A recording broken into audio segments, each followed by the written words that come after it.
الله يا مولانا الله الله يا الله مولانا الله يا مولانا علم يفتح يا واحد ربي الله يا مولانا الله الله يا الله مولانا الله يا مولانا علم يفتح يا واحد ربي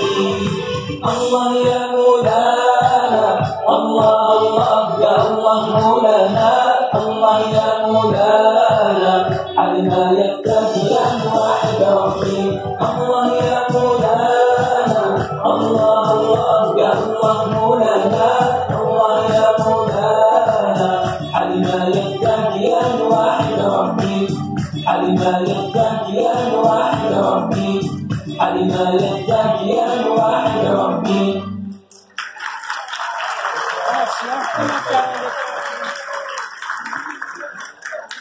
Bravo, c'est comme le groupe LML. Je vous rappelle qu'il repassera tout à l'heure, Inch'Allah, pour encore un autre morceau musical.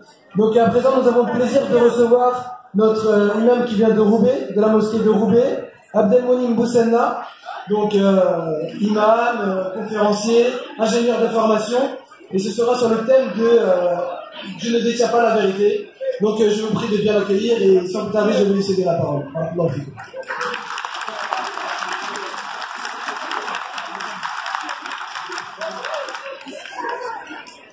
Je profite avant que Cheikh Abdelmounem soit prêt. Je rappelle qu'il y a une campagne de dons de sang. Donc soyez solidaires pour sauver des vies. Une campagne de prière. Ça se passe dans le hall 4, pôle santé, de 13h30 jusqu'à 19h. Donc soyez solidaires et allez donner un peu de votre sang. Ça peut sauver des vies, Inch'Allah. Et puis je rappelle toutes les vidéos, tout ce qui se passe ici, toutes les interventions, vous pouvez les retrouver sur la chaîne YouTube que gère notre frère Méline. Ça s'appelle RAF, la rencontre annuelle des musulmans de France, espace MF. Et puis pour les années prochaines, gardez toujours en tête le lundi de Pâques. Parce que des fois, il y a des personnes qui disent on n'est pas au courant des événements. Donc vous êtes notre relais. On n'a pas des moyens de communication pour toucher tout le monde. Mais à vous de jouer le rôle de relais, si vous voulez, de communicants. Donc vous êtes notre bras droit. Et va le Cheikh Abdelmounem.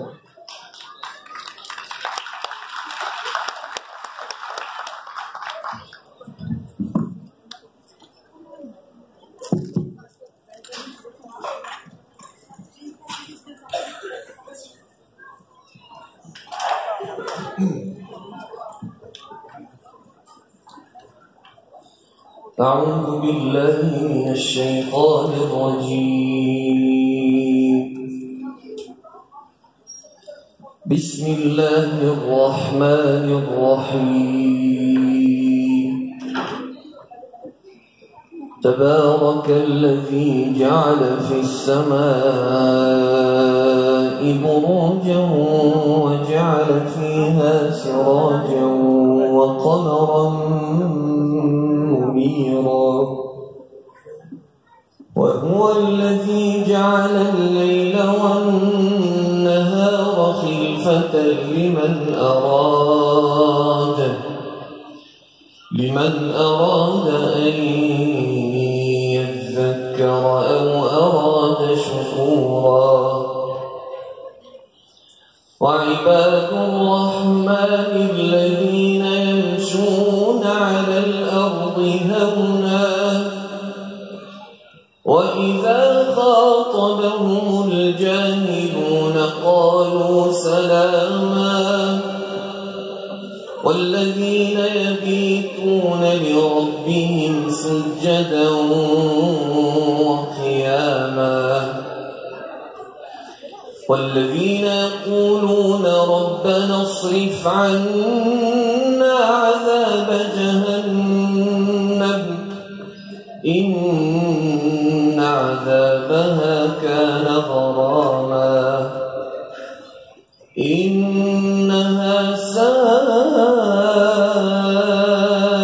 مستقرا ومقاما والذين إذا أنفقوا لم يسرفوا ولم يقتروا وكان بين ذلك قواما والذين لا يدعون مع الله إلها آخر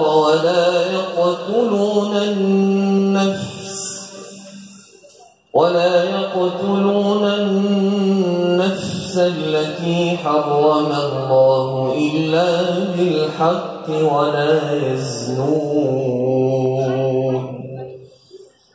ومن يفعل ذلك يلقى أثاما يضاعف له العذاب يوم القيامة ويخلد فيه مهانا إلا من تاب وآمن وعمل عملا صالحا فأولئك يبدل الله سيئاتهم حسنات وكان الله غفورا رحيما ومن تاب وعمل صالحا فإنه يتوب إلى الله متابا والذين لا يشهدون الزور وإذا مروا باللغو مروا كراما والذين إذا ذكروا بآيات ربهم لم يخروا عليها صما وعميانا والذين يقولون ربنا هب لنا من أزواجنا وذرياتنا قرة أعين وجعلنا للمتقين إماما أولئك يجزون الغرفة بما صبروا ويلقون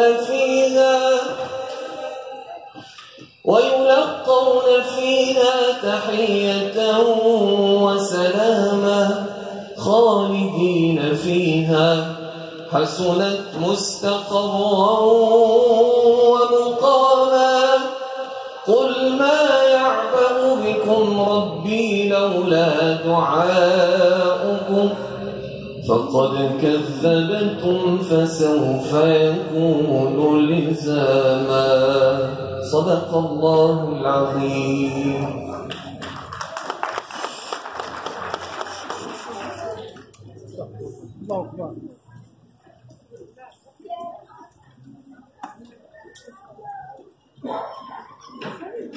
بسم الله الرحمن الرحيم الصلاة والسلام على أشرف الأنبياء والمرسلين سيدنا محمد وعلى آله وصحبه أجمعين اللهم اشرح لي صدري ويسر لي أمري واحلل عقدة من لساني يفقهوا قولي. السلام عليكم ورحمة الله وبركاته.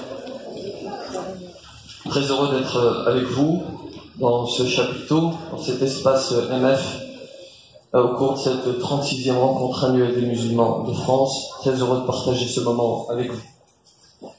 Alors, vous m'excuserez si l'intervention laisse à désirer. Je reviens de voyage à l'instant. J'étais dans l'avion il y a quelques minutes, quelques heures, et j'ai pas dormi. Et vous m'excuserez donc si l'intervention n'est pas à la hauteur. Alors, je sais que c'est peut-être décevant dans la vie réelle. On préfère peut-être rester dans le virtuel, mais j'ai que ça à offrir. Et j'espère en tout cas que l'intervention sera de qualité, Inch'Allah. Qu'Allah subhanahu wa ta'ala vous accorde le paradis. Qu'Allah nous accorde le paradis. Qulu amin. Vous allez tous au paradis, vous le savez. Inch'Allah. Qui souhaite aller au paradis? Lève la main. Évidemment. alors vous aurez ce que vous souhaitez. Parce que le prophète sallallahu alayhi wa sallam dit dans une tradition prophétique authentique, toute ma communauté entrera au paradis, sauf celui qui refuse. Et on va poser la question, mais qui va refuser? C'est de la même manière, personne, tout le monde a levé sa main, bien sûr. Et le prophète sallallahu alayhi wa sallam va répondre, celui qui m'obéit, eh bien, il aura accepté. Celui qui me désobéit, eh bien, il refuse. Qu'Allah subhanahu wa ta'ala nous accorde le firdaus, qu'Allah nous accorde le plus haut degré du paradis. Alors entrons directement dans le vif du sujet, Inch'Allah. Il y a quelque temps, j'ai reçu un message de la part d'un ami, et je clique sur le message, et puis je constate que l'on parle de moi, votre serviteur.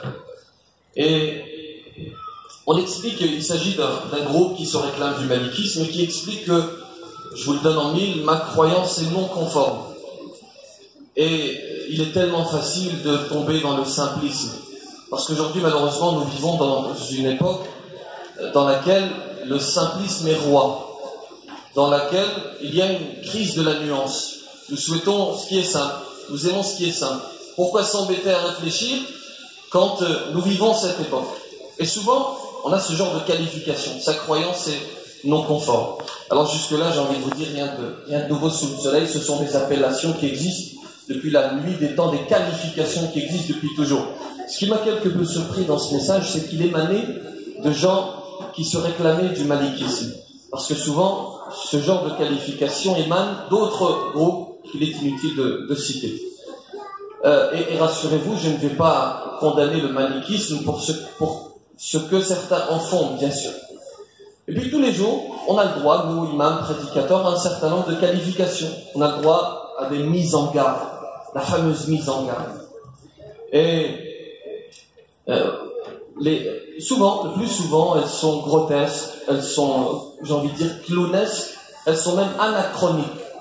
Vous savez, une fois, une femme qui interpelle un prédicateur et qui lui dit « Mais toi, l'imam Ibn Taymiyyah a mis en garde contre toi. » Et le prédicateur lui dit « Oui, mais l'imam Ibn Taymiyyah, il a vécu au XIIIe siècle, au XIIIe, XIVe. » Vous voyez, on répète sans réfléchir. Alors dans cette intervention, je vais pas essayer de vous convaincre que je suis gentil, que je suis sur le bon chemin, que je suis un bon imam. Je vais plutôt essayer autre chose, Inch'Allah. Dieu dit dans le Coran, ألم تر أن الله أنزل من السماء ماء فأخرجنا به ثمرات مختلفا ألوانها ومن الجبال جدد بيض وحمر مختلف ألوانها وغرابيب سود ومن الناس والدواب والأنعام مختلف ألوانه كذلك إنما يخشى الله من عباده العلماء إن الله عزيز غفور. La traduction du verset elle est celle-ci. N'as-tu pas vu que du ciel Allah fait descendre de l'eau, puis nous en faisons sortir des fruits de couleurs différentes, et dans les montagnes il y a des sillons blancs et rouges de couleurs différentes, et des roches excessivement noires. Il y a pareillement des couleurs différentes parmi les hommes, les animaux et les bestiaux. Parmi ses serviteurs, seuls les savants craignent Allah. Allah est certes puissant et pardonneur. Et il dit également, subhanahu wa ta'ala, ولو شاء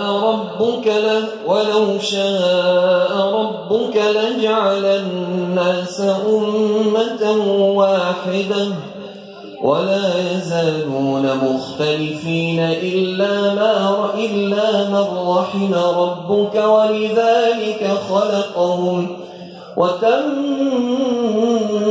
كلمة ربك لأملأن جهنم من الجنة والناس أجمعين. Il dit ici, et si ton Seigneur avait voulu, il aurait fait des gens une seule communauté. Or, ils ne cessent d'être en désaccord entre eux. sauf ceux à qui ton Seigneur a accordé miséricorde, et c'est pour cela qu'il les a créés. D'abord, il faut bien comprendre une chose. C'est le Créateur, c'est le divin qui a voulu la diversité. Il dit d'ailleurs dans un autre verset, وَمِنْ آيَاتِهِ خَلْقُ السَّمَاوَاتِ وَالْأَرْضِ وَاخْتِلَافُ أَلْسِنَتِكُمْ وَأَلْوَانِكُمْ.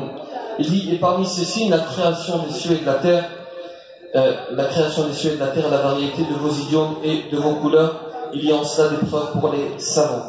C'est exactement cela. Il n'a pas voulu créer des clones, il a voulu la diversité.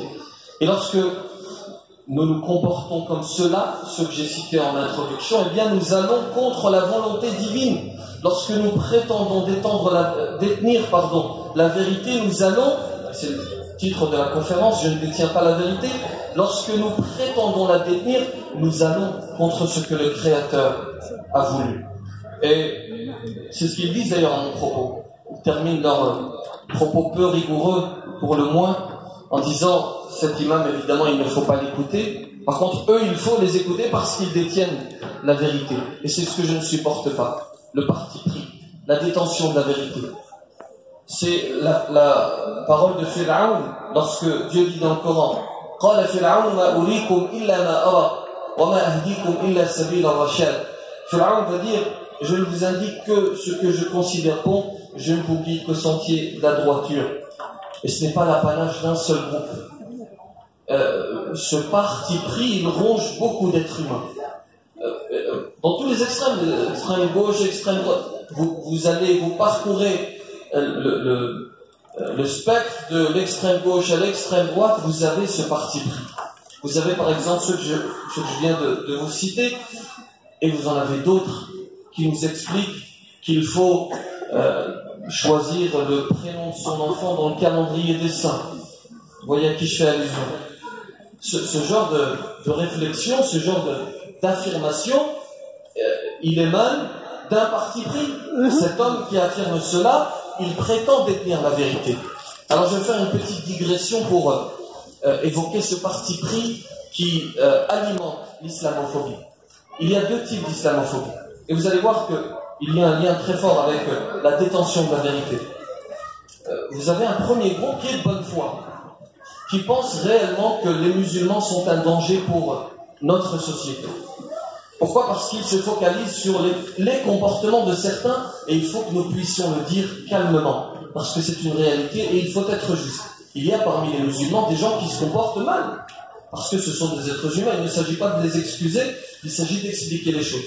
Et je vais vous citer quelques exemples. Je précise tout de suite, ce que je vais vous citer maintenant n'est pas propre aux musulmans. Vous avez des gens qui ne sont pas musulmans qui se comportent ainsi, mais aujourd'hui nous faisons notre autocritique. Vous avez, et la situation, vous l'avez peut-être vécu, vous avez deux véhicules qui vont s'arrêter en pleine route, qui vont bloquer le passage des deux côtés, et puis les conducteurs vont se mettre à discuter. Et vous êtes là derrière à attendre, vous avez peut-être des ambulances, vous avez des gens qui travaillent et qui attendent. Vous avez des cortèges de mariage qui sont honteux. Encore une fois, je le précise, pour être précis, chez les musulmans et les non-musulmans, je suis de Roubaix, dans le Nord. On a beaucoup ce fléau, ce phénomène, des cortèges de mariage, et il faut le dire avec force, qui sont honteux. Votre voisinage comprendra toujours votre bonheur. Et je suis de ceux qui disent qu'il faut exprimer son bonheur, surtout pour un mariage, pas de problème. Par contre, le voisinage ne comprendra jamais votre excès. Pourquoi tout casser ? Pourquoi monopoliser la rue pendant des heures ? Pourquoi sortir avec ces drapeaux ? Et il y a des drames parfois. Vous avez vu cette femme qui est morte au cours d'un cortège, elle est sortie de toit d'une voiture et elle est décédée à cause de cela. Voyez-vous, vous avez le mois de Ramadan. Et encore une fois, je dis certains, il ne s'agit pas de généraliser. Dans le mois de Ramadan, parfois ce sont des catastrophes. Nous allons à la mosquée pour un but, n'est-ce pas ? Pour nous lier à notre Créateur, pour créer cette relation, pour l'entretenir. Et lorsque nous sortons, nous entrons en contradiction avec le but que nous recherchons. Nous allons déranger le voisinage. Et même avant d'entrer à la mosquée, nous entrons en contradiction avec notre but.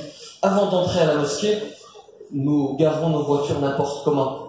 J'ai été dans le sud de la France faire une conférence et le président m'a raconté. Et vous trouvez ce genre de cas dans toutes les mosquées. Un fidèle, le jour du vendredi, qui garde mal sa voiture et bloque un garage. Il s'agit d'une concitoyenne qui n'est pas musulmane. elle vient à la mosquée très gentiment, alors qu'elle aurait pu s'énerver, elle aurait pu appeler la police. Elle vient voir le responsable, elle lui dit, s'il te plaît, est-ce que tu peux faire un appel pour que l'on puisse, je dois travailler. Vous savez comment est-ce qu'il va l'accueillir, ce responsable de mosquée? Par l'insulte.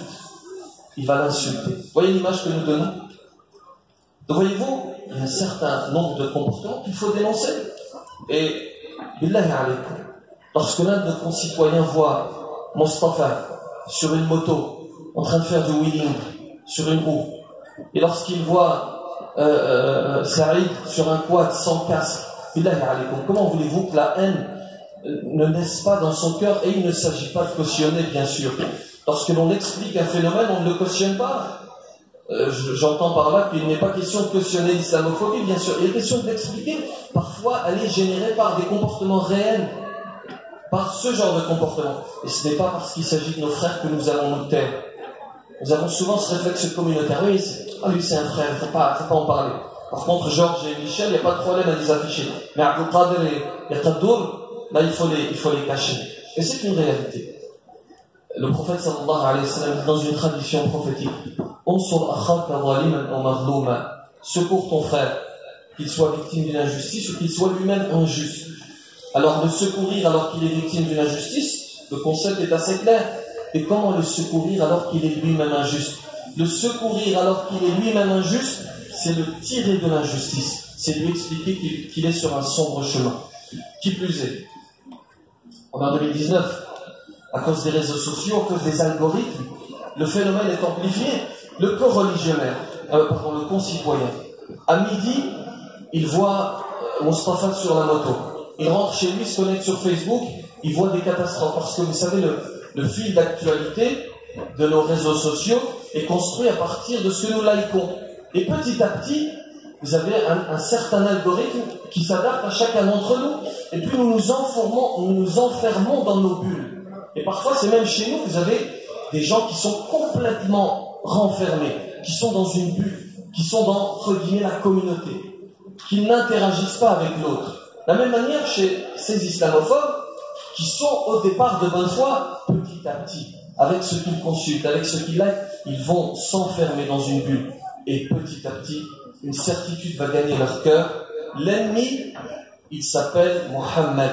L'ennemi, c'est le musulman. Petit à petit, c'est cela qui va naître dans leur cœur. Ce genre de personnes qui sont de bonne foi, il faut essayer de nouer le dialogue avec eux. Il faut essayer de discuter avec eux. Alors lorsque je dis ça, on me dit toujours, oui, mais toi, t'es bisounours. On dit souvent, ça t'anime un bisounours. Toi, tu penses à la paix, etc. Quelle idée originale, je pense à faire la paix. Quelle idée extraordinaire. Quelle idée monstrueuse. Je cherche à faire la paix. Il faut mettre nos égos de côté. Nous cherchons, oui, nous la cherchons la paix. Alors, soyons précis. S'ils refusent la main que nous leur tendons et qu'ils persistent, bien entendu, nous utiliserons les armes qui sont à notre disposition, c'est-à-dire la justice. Bien sûr, il y a une association qui le fait très bien, c'est CCIF. Mais dans un premier temps, il s'agit de leur tendre la main, d'essayer de leur expliquer que nous avons des objectifs communs, que nous craignons tous pour nos enfants, pour l'avenir de nos enfants, que nous pouvons nous unir. Et si ça ne marche pas, alors nous irons